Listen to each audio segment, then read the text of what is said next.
मौलाना साहब भैया ठीक है मौलाना साहब, आप बोलिए बोलिए। ऊपर बुला लो। नहीं ठीक है, ऊपर आ जाओ। ठीक है, ऊपर मौलाना साहब बैठ के आराम से हो जाएगी। अरे मौलाना साहब आज गिरफ्तारी थी, किस लिए गिरफ्तारी थी और क्यों गिरफ्तारी? जाने नहीं दिया। आईडी नीचे कर लो, थोड़ी नीचे कर लो। बोलो मौलाना साहब बोलिए। ये आईडी नीचे कर लो। आज हाँ गिरफ्तारी का जो हमने प्रोग्राम बनाया था, मुझे खामखा पैनिक क्रिएट करने की कोशिश कर रही है यहाँ पुलिस, और पुलिस की जिम्मेदारी है कि कोई भी कार्यक्रम हो उसे खैर खूबी से उसे अंजाम पहुँचाना चाहिए, लेकिन पुलिस ही पैनिक क्रिएट करने का काम कर रही है। मैंने कहा था कि मेरी भीड़ नहीं आएगी, और मैंने ये साबित किया है कि मैंने किसी भीड़ को नहीं बुलाया।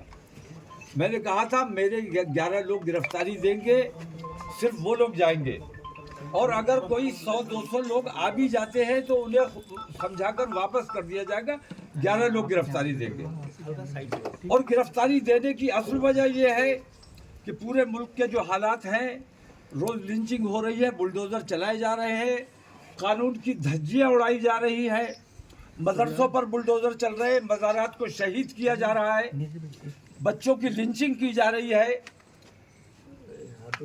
गौ सेवा के नाम पर कुछ गुंडे निकलते हैं, कुछ कुत्ते एक दो लोगों को घेर कर मार डालते हैं, उन पर कोई कार्रवाई नहीं होती है। ये आतंकवादी संगठनों का तमाम का ये सरकारें संरक्षण कर रही हैं। इन आतंकवादी संगठनों पर पाबंदी लगाई जाए। बजरंग दल जैसे आतंकवादी संगठन, जब तक इनको खुली छूट मिली रहेगी, देश के अमन व अमान को हमेशा खतरा बना रहेगा। देश के अमन व अमान को खतरा मुसलमानों से नहीं है, हमसे नहीं है, हम अमन वाले लोग हैं, अमन की बात करने वाले लोग हैं। आज 11 लोगों की गिरफ्तारी दी गई है। मैं भी गिरफ्तारी देना चाहता था, लेकिन मुझे बलपूर्वक रोक दिया गया है, मुझे घर से नहीं निकलने दिया गया है। लेकिन मेरा ये सिलसिला आज से शुरू हो गया है।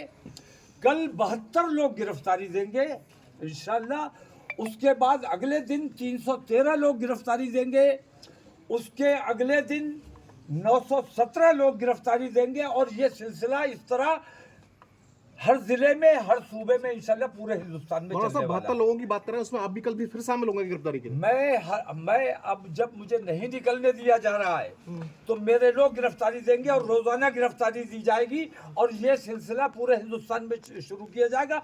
ये देश में नई क्रांति लाने की आज पहल की गई है। इस पहल के जरिए हमें पूरे हिंदुस्तान को जागृत करना है कि हमारे देश को 11 साल से लूटा जा रहा है, 11 साल से तबाह किया जा रहा है, 11 साल से बेचा जा रहा है।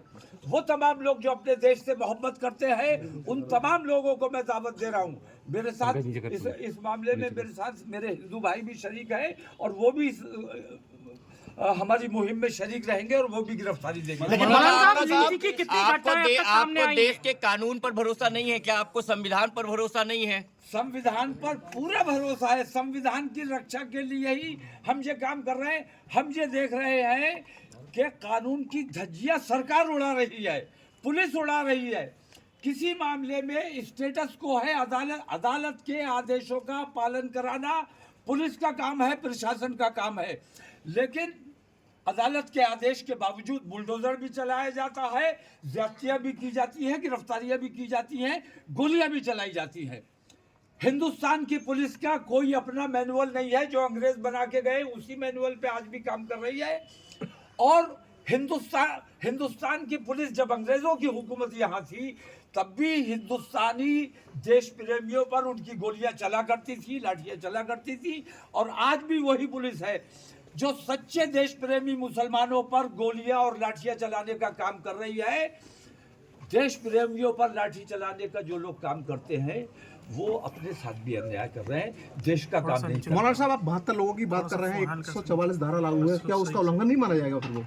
हम तो आह भी करते हैं तो हो जाते हैं बदनाम।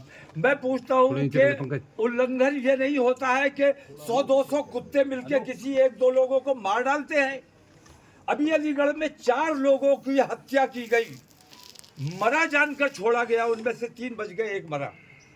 क्या कार्रवाई हुई? बरेली में एक वाकया होता है, कोई जुलूस निकलता है, मस्जिद के सामने जाके हनुमान चालीसा पढ़ा जाता है, वहां विवाद हो जाता है, झगड़ा हो जाता है, एक बच्चा मर जाता है।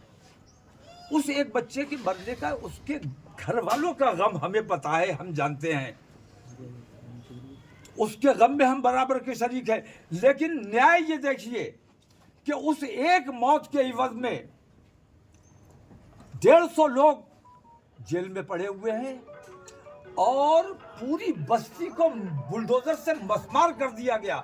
ये तमाम तकलीफें देखते रहे हम और सब्र करते रहे, लेकिन सब्र का पैमाना तब लबरेज हो जाता है कि जब हमारे प्रदेश का प्रमुख देश के मजहबी भावनाओं को भड़काने का काम करता है। आप अपने महापुरुषों की तारीफ कीजिए, उनका सम्मान कीजिए, हमें बहुत खुशी होती है। आप अपने धर्म गुरुओं की तारीफ कीजिए, बहुत अच्छी बात है। लेकिन दूसरे के धर्म पर उंगली उठाना, दूसरे के धर्म गुरुओं को, बुजुर्गों को बुरा भला कहना, इसकी इजाजत किसी को नहीं है। अगर प्रदेश प्रमुख ही ये काम कर रहा है तो इसकी शिकायत हम किससे करने जाएं? इसलिए हम गिरफ्तारी देने के लिए बाध्य हैं और ये गिरफ्तारी का सिलसिला तब तक जारी रहेगा जब तक ये तमाम बेईमानियां बंद नहीं की जाती। मौलाना साहब, प्रदेश में कितनी मुख्यमंत्री ने स्पष्ट कहा है